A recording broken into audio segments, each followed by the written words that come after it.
സംസ്ഥാനത്തെ 62 ലക്ഷത്തോളം വരുന്ന സാമൂഹ്യ സുരക്ഷാ ക്ഷേമനിധി പെൻഷൻ ഗുണഭോക്താക്കൾക്ക് സെപ്റ്റംബർ മാസം മുതൽ വീണ്ടും 3200 രൂപ വീതം അക്കൗണ്ടുകളിലേക്ക് എത്തുന്നു.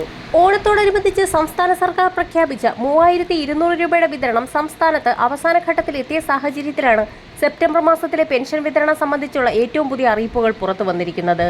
26 ലക്ഷത്തോളം വരുന്ന ആളുകൾക്ക് അക്കൗണ്ട് നമ്പറുകൾ നൽകിയിട്ടുള്ള മുറയ്ക്ക് ബാങ്ക് അക്കൗണ്ടുകളിലേക്കും 24 ലക്ഷത്തോളം വരുന്ന ആളുകൾക്ക് സഹകരണ സംഘം ഉദ്യോഗസ്ഥർ വഴിയും തുക എത്തിച്ചേരും. ഇന്ദിരാഗാന്ധി ദേശീയ വാർദ്ധക്യകാല പെൻഷനുകൾ, വിധവാ പെൻഷനുകൾ, ഭിന്നശേഷി പെൻഷനുകൾ, കർഷക തൊഴിലാളി പെൻഷനുകൾ, വിവിധ ക്ഷേമനിധി ബോർഡുകൾ വഴി പെൻഷൻ തുക സ്വീകരിക്കുന്ന 8 ലക്ഷത്തോളം വരുന്ന ആളുകൾ, സംസ്ഥാന സർക്കാരിന്റെ വിഹിതത്തോടൊപ്പം തന്നെ കേന്ദ്ര സഹായം കൂടി ചേർത്ത് പെൻഷൻ തുക സ്വീകരിക്കുന്ന NSAP പെൻഷൻ വിഭാഗത്തിൽപ്പെടുന്ന 7 ലക്ഷത്തോളം വരുന്ന ആളുകൾക്ക്, ഇതോടൊപ്പം തന്നെ പുതിയതായി പെൻഷൻ അപേക്ഷിച്ച് പെൻഷൻ പാസ്സായി ലഭിച്ചിട്ടുള്ള വ്യക്തികൾക്കും പെൻഷൻ തുകയിൽ വർധനവ് വരുത്താൻ പോകുന്നു എന്നുള്ള ഏറ്റവും പുതിയ റിപ്പോർട്ടാണ് ഇപ്പോൾ സംസ്ഥാന ധനവകുപ്പിന്റെ ഭാഗത്തു നിന്നും പുറത്തു വന്നിരിക്കുന്നത്. അതുമാത്രവുമല്ല, വരാൻ പോകുന്ന തദ്ദേശീയ തിരഞ്ഞെടുപ്പുകൾക്ക് മുൻപായി ഇത് സംബന്ധിച്ചുള്ള പ്രഖ്യാപനമുണ്ടാകുമെന്നുള്ള ഏറ്റവും പുതിയ സന്തോഷ വാർത്ത കൂടി എത്തിയിരിക്കുകയാണ്.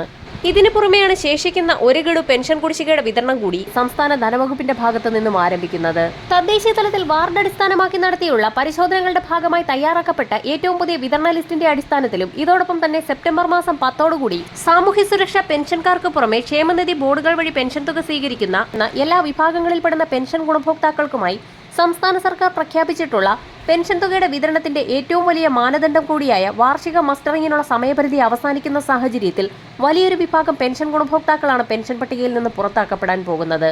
അനർഹരായ ആളുകളെ ഒഴിവാക്കുന്ന സാഹചര്യത്തിൽ നിലവിലെ പെൻഷൻ വിതരണം ഉൾപ്പെടെ കുടിശ്ശികയടക്കം വിതരണം ചെയ്യുന്നത് സുഗമമാക്കാൻ സംസ്ഥാന സർക്കാരിന് കഴിയും. ഇതോടൊപ്പം തന്നെ ഗുണഭോക്താക്കൾക്ക് വർദ്ധിപ്പിച്ച പെൻഷൻ തുക എത്തിച്ചേരുന്നത് ഏറ്റവും അർഹതപ്പെട്ട കരങ്ങളിലേക്കാണെന്ന് ഉറപ്പുവരുത്തുന്നതിനുള്ള നടപടികൾ കൂടിയാണ് സംസ്ഥാന സർക്കാരിന്റെ ഭാഗത്തു നിന്നും ആരംഭിച്ചിരിക്കുന്നത്. ഈ സാഹചര്യത്തിലാണ് കേന്ദ്രത്തിന്റെ ഭാഗത്തു നിന്നും വിവിധ മേഖലകളിലേക്കുള്ള ആനുകൂല്യ വിതരണവും പ്രഖ്യാപിച്ചിരിക്കുന്നത്. ദീപാവലി പ്രമാണിച്ച് വമ്പൻ സഹായങ്ങളാണ് ഗുണഭോക്താക്കളുടെ ആധാരധിഷ്ഠിത ബാങ്ക് അക്കൗണ്ടുകളിലേക്കും അല്ലാതെയും എത്തിച്ചേരുക. വ്യക്തിഗത ഇൻഷുറൻസിൽ GST ഉൾപ്പെടെയുള്ള കാര്യങ്ങൾ എടുത്തുമാറ്റുന്നതിന് തീരുമാനമായതിന് പിന്നാലെയാണ് വമ്പൻ പ്രഖ്യാപനം എത്തിയിരിക്കുന്നത്. രാജ്യമെമ്പാടുമുള്ള കർഷക ഗുണഭോക്താക്കൾക്ക് ആനുകൂല്യം ലഭ്യമാകുന്ന സാഹചര്യത്തിൽ കേരളത്തിൽ നിന്നുൾപ്പെടെയുള്ള 25 ലക്ഷത്തോളം വരുന്ന ആളുകളുടെ ആധാരധിഷ്ഠിത ബാങ്ക് അക്കൗണ്ടുകളിലേക്ക് പ്രധാനമന്ത്രി കിസാൻ സമ്മാൻ നിധി യോജനയുടെ 21ാം ഗഡുവായ 2000 രൂപയുടെ വിതരണം കൂടി ദീപാവലിയോടനുബന്ധിച്ച് ആരംഭിക്കുകയാണ്. കേന്ദ്ര സർക്കാരിന്റെ വിവിധ വായ്പകൾ, കാർഷിക സഹായങ്ങൾ, ഇതോടൊപ്പം തന്നെ PM കിസാൻ സമ്മാൻ നിധിയുടെ ഗഡുക്കൾ ഇവയെല്ലാം മുടങ്ങാതെ തന്നെ ലഭിക്കുന്നതിനായി ഗുണഭോക്താക്കൾ തൊട്ടടുത്തുള്ള കോമൺ സർവീസ് സെന്ററുകളെയോ അക്ഷയ കേന്ദ്രങ്ങളെയോ സമീപിച്ച് കർഷക ID എടുക്കണമെന്നുള്ള നിർദ്ദേശം കൂടി കേന്ദ്രത്തിന്റെ ഭാഗത്തു നിന്നും പുറത്തു വന്നിരിക്കുകയാണ്. ആധാറുമായി ബന്ധപ്പെടുത്തിയിട്ടുള്ള മൊബൈൽ നമ്പറും കർഷകന്റെ കൃഷിഭൂമി സംബന്ധിച്ചുള്ള രേഖകളും കരമടച്ച രസീതും ഉൾപ്പെടെയുള്ള രേഖകളുമായി എത്തിയാണ് ID ജനറേറ്റ് ചെയ്യേണ്ടത്.